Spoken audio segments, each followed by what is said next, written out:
40 for Rateable Crest Titans.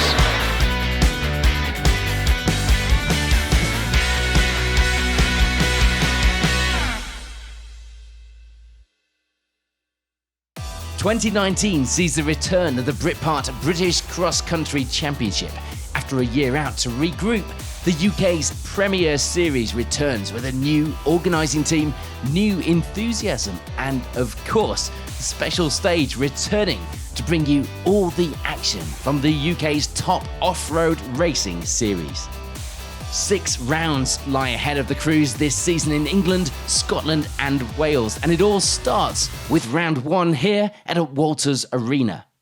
On to the first runs of the opening day then, and it would be Adrian Marfell and Paul Bartleman leading by the end of run 3.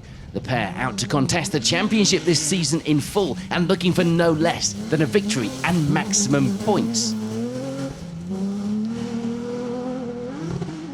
They hadn't had it all their own way from the start though. Justin Birchall and Johnny Kunja actually took the early lead, only for that to turn into second when they returned to service after run 3 with a broken drive shaft, losing them around 2 minutes on the course. Mark Jacks and Adam Nicholson would make a good start to the event. They end the morning with 3rd place overall, racing hard and leading the way in Class 10 as well. It wouldn't be the best of starts to the event for Andy DiGiulio and Paul Foley. Meanwhile, a rear puncture on the opening run of the day would leave the car looking a little second-hand, shall we say. And if that wasn't enough, they get a front puncture on the next run as well. Thankfully, they don't fall too far down our leaderboard, and they end the morning with 4th, still in the hunt. 24 seconds back from DiGiulio on the results would be this man, Mike Moran. Tony Coyd alongside this weekend, and things were going well for the pair. No incidents or dramas to report, although they were trying out there, mounting a couple of tractor tyres in one of the runs. Thankfully though, without any issues. It would be the lead in Class 6 for Ian Gregg and Adam Evans. The pair actually the only ones in the class, but that wasn't taking away from their 6th place on the overall leaderboard at this stage. Not just fighting against the clock then, some good pace from the pair. For Richard Wynne Williams and Matthew Lowe, it would be 7th. A little way back from Greg on the leaderboard, and as far as the times were concerned as well though, so it didn't look like it would be an easy task to catch any positions up without any problems up ahead, but they were there to pick up the pieces if so. Meanwhile, it would be a new car for Ocean Riley and Dave Hooper this weekend, turning a wheel for the first time on the loose on run 1 today. They make a good start to the event, leading the way in Class 5 and 8th overall. Not a new car for Andy Powell and Mason Kershaw, but they would still be getting used to a relatively new car this weekend. They do miss a junction in the first run of the day, stalling the car and losing them some valuable time, ending the morning as a result with 9th. And rounding out our top 10 leaderboard at this stage were Martin and Aston Cox. Although it wouldn't be them for long. They were sharing the driving of the car this weekend early on, but it wouldn't last. Martin decided he didn't fancy getting wet, only doing the first run in fact. It was a new car for the pair this weekend. The engine on their regular car wasn't ready in time, so it was taking a bit of getting used to.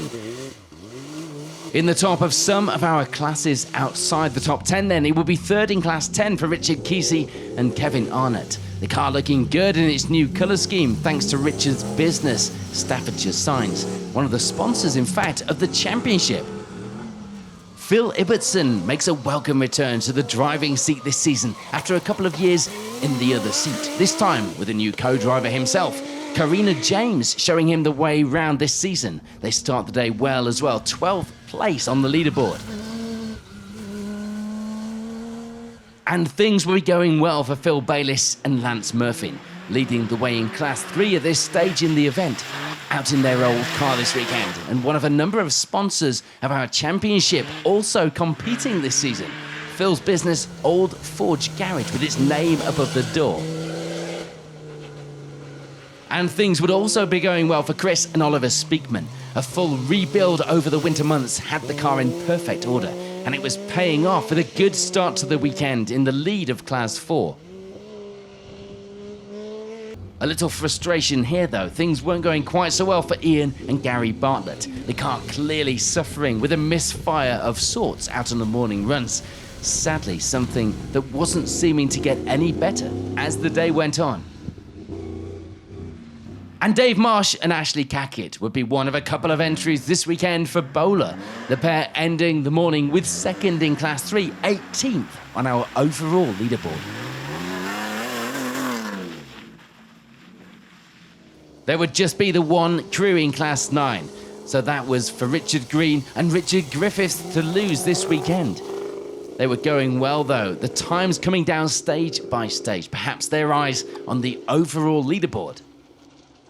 It would be a tired, meanwhile, Chloe Jones and Tom Gray leading the way in Class 7. They come straight to the event after getting back from an FIA race in Abu Dhabi. They hold the class lead though, 20th overall. Not bad, with their eyes half closed. Just the one crew in Class 2, so it would be the lead there for Tom Harris and Ryan Mansfield. Their recently acquired car had been competing in stage rallies prior to this, so it would be a good test of its endurance and perhaps its abilities. Things not going to plan though for Toby Jefferson and Peter King. As was evident from their 22nd place on the leaderboard, they were getting punctures every other run, having to stop and change them in the course. They end the morning way back from where we would have expected them to be. And if we thought things were going bad for Jefferson, they were going even worse for others, including Paul Rowlands and Andrew Smith, already showing signs of damage to the front wheel and a puncture to the rear, and it would be those combined that end up with the pair rolling the car on the downhill section of the course. They do get going again, but with a maximum time and some damage to fix. There would be bad luck too for Rob Boole and Victoria Vaughan. This time though, the pair wouldn't be continuing. They break a prop shaft on run 3, meaning they take out the brake lines and damage the gearbox in the process and end their event. Last minute preparations on the car would see Jonathan Damrell and David Earls start the event with an untested engine. Overfueling was a bit of an issue, but apart from that, given that they'd been preparing the car up until the 11th hour, things weren't going too badly. There would, though, be problems for Michael Wilson and Ian Letman. The event always going to be tough on the standard production cars among the entry, and this pair would end run 3 with a maximum being recovered back to the service area, having found out just how tough that course was. It was a similar story too for Steve Carroll. Sadly though, the maximum on run 3 would be the last time that we would see him on day 1.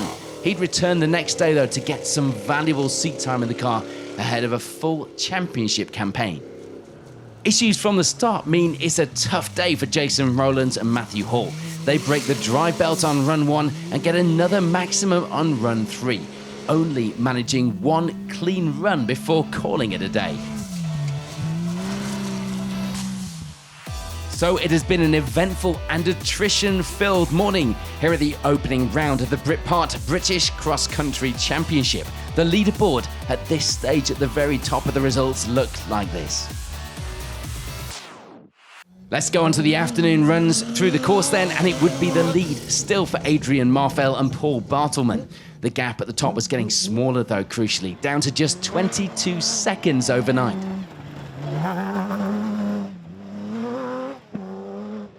And the man in second place would still be Justin Birchall, Johnny Kunja alongside, fighting back from their lost time earlier in the day and going well. The fight would be on for day 2. And there'd be some creative work going on in service for Andy DiGiulio and Paul Foley after their earlier puncture had damaged the bodywork. They'd made a panel to protect the fuel lines from an alloy picnic table and had cut some of the carpet from the caravan to make some mud flaps. Ingenuity at its best. They end the day with the final step on the podium, making the hard work worthwhile. So that move for DiGiulio would mean a move down the order for Mark Jacks and Adam Nicholson. Not by much though. They end the day with 4th place overall, just 24 seconds back from 3rd.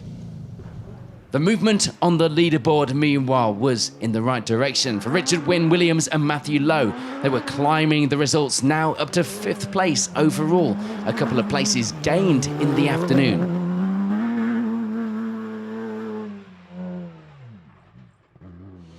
And it would be a similar story too for Andy Powell and Mason Kershaw.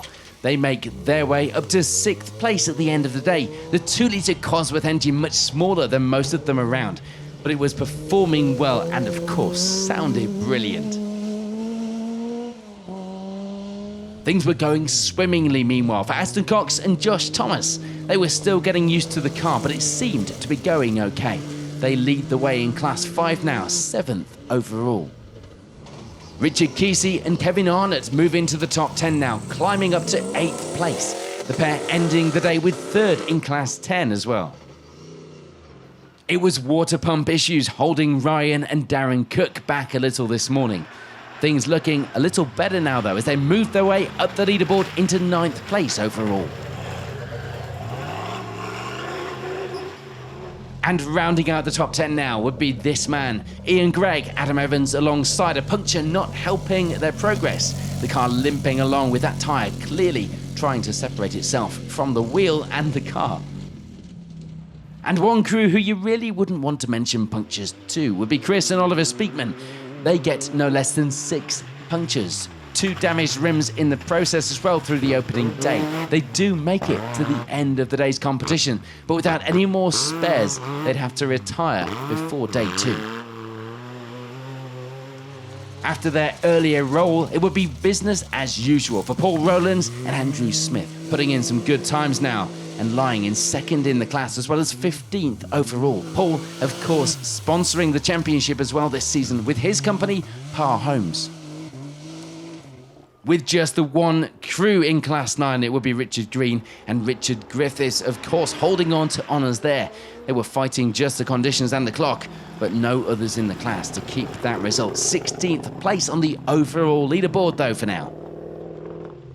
One notable crew missing from the top of our results would be Mike Moran and Tony Coyd.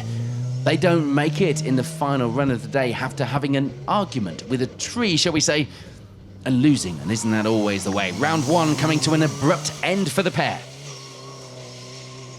Things were still going well meanwhile though for Chloe Jones and Tom Gray, which was a good job really for the pair were here with limited spares, servicing for themselves as well. Proper clubman motorsport here in the British Cross Country Championship. They lead the way in Class 7 and in fact would now be the only ones left in the class, and that says something.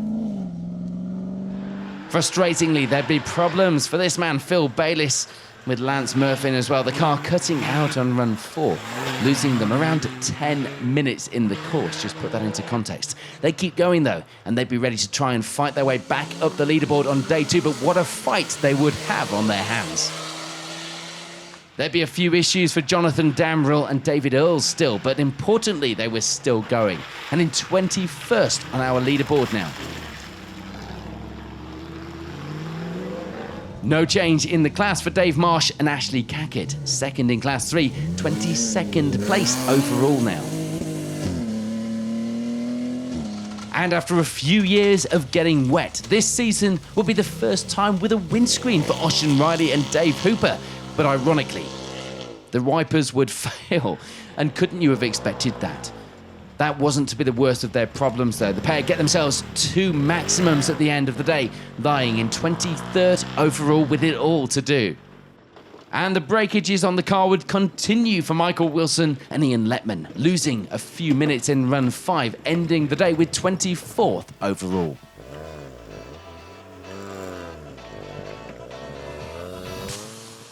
We reached the end then of a grueling first day of competition. Here's a look at the overall positions on the leaderboard after the opening round here at Walters Arena.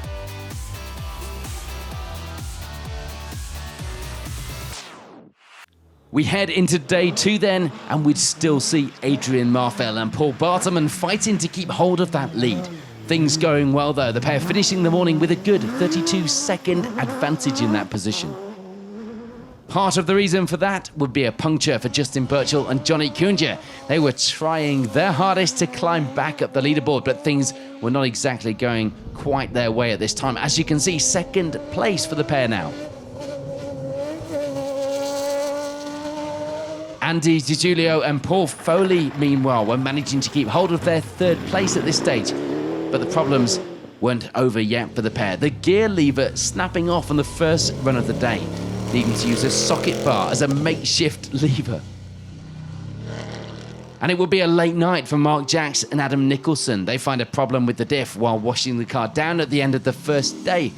Borrowing a welder from Ian Gregg, showing proper Clubman Motorsport spirit. They work late into the night and they do get it sorted and back out for day two though. Pretty tired, as you can imagine, still keeping hold of fourth place for now though, so a pretty heroic effort so far. And no change through this morning's runs for Richard Wynne Williams and Matthew Lowe. They managed to keep hold of fifth place for now. The gap ahead looking too big, so they just had to hold off any charge from behind. And the crew leading that charge from behind was Andy Powell and Mason Kershaw. They were having a few issues themselves with the CV boots on the car, but it wasn't affecting their times. They were on a big push and they had their eyes firmly set on that position up ahead, held by Richard Wynne Williams. No progress on the leaderboard though for Aston Cox and Josh Thomas. They were putting in some good times though and still getting used to the car. They end the morning with that seventh place that they'd held overnight. And it will be a similar story for Richard Kesey and Kevin Arnott as well. They keep hold of that 8th place and 3rd in Class 10 after the morning's runs. One crew making a move the right way on the results though this morning would be Steve Smith and John Griffiths. They move into the top 10, taking 9th place at this stage. And there's change as well in that 10th position. We see Phil Ibbotson and Karina James getting on the pace and stepping up a couple of places to end the morning with 5th place in Class 8 and 10th overall in that enigmatic Metro. We would, though, lose Jonathan Damrell and David Earls. A good fight so far, but the bearing on the prop shaft breaks, smashing the gearbox to pieces and the exhaust as well for good measure on the very first run of the day. So with just a couple of runs remaining in the course here at Walters Arena to try and change those results around, here is how the leaderboard is looking at the opening round.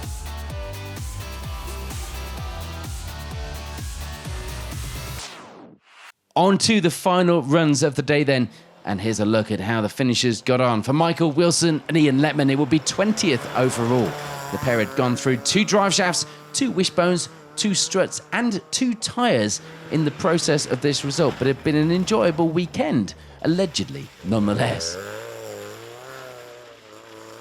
For Richard Hayward and John Tomley, it would be 19th place to end the event. It hadn't been without its problems though. We caught up with the bowler driver at the end of the event to talk us through how the weekend had gone in that brand new car. Quite notably, especially at this late stage, we lose Andy DiGiulio and Paul Foley from the results in the afternoon runs. They get the line wrong on one corner, ending up with the car going off a big drop into the trees. Significant damage, a big repair job to get the car ready for its next outing, but thankfully the crew okay. For Ocean Riley and Phil Richards, it will be 17th place to end the day. Trying their best to recover from the time lost on day one, but unable to climb any more up that leaderboard, they end the event with 3rd in Class 5. Punctures would end up being a continuing theme for Toby Jefferson and Peter King. Unable to get a clean run, the pair actually get out on the final run with a borrowed wheel as they'd completely run out of tyres. They do end the event with 16th overall. Ian and Gary Bartlett hadn't quite managed to iron out those issues with the car completely. They do, though, manage a couple of good runs over the weekend, ending the event with 15th place. And it had been a good weekend for Chloe Jones and Tom Gray, the pair reaching the end with 14th place overall and a Class 7 win. They'd worried about coming back from Abu Dhabi to the British weather. It didn't turn out to be too bad after all, even if it wasn't quite the desert air here at Walters Arena. And with just themselves in Class 9, it was that class win, keeping it to the end. Richard Green and Richard Griffiths, of course, just had to get to the finish. It had been a successful weekend for the pair, particularly when you look at their place on the overall leaderboard. Phil Bayliss and Lance Murfin make the best of their weekend after that time loss early on. They end the event with 12th place overall, taking the Class 3 victory.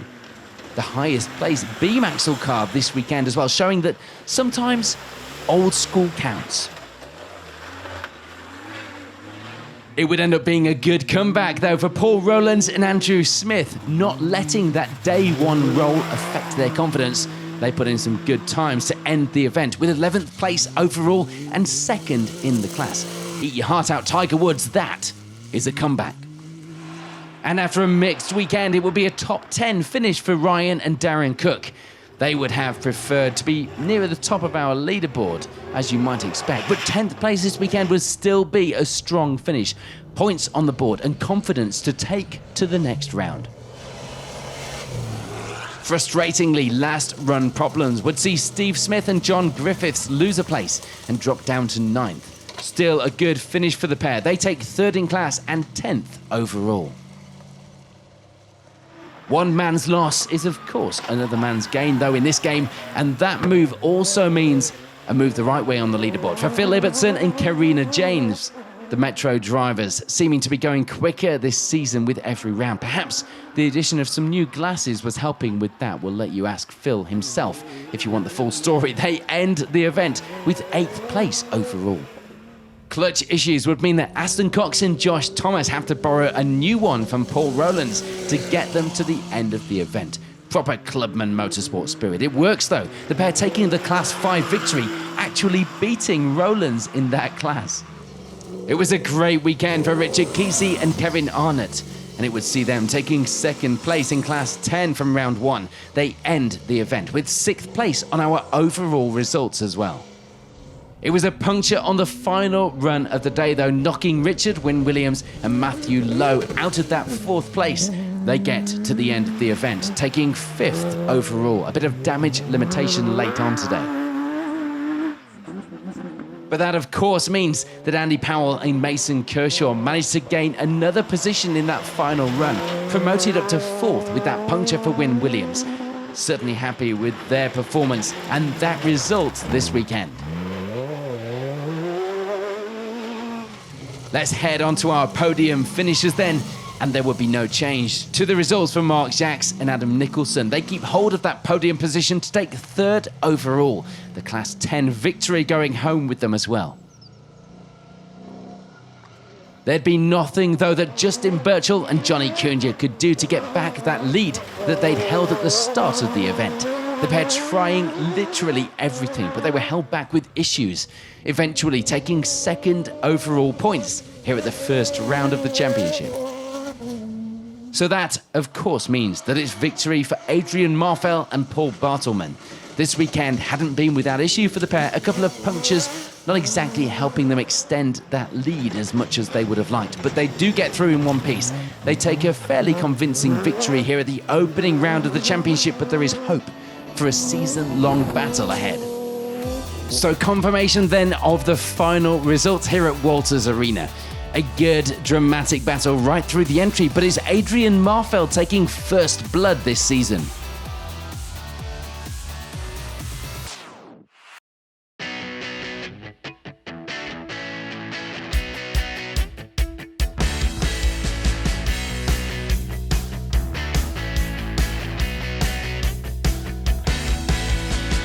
Care 40 for Rateable Crest Titans.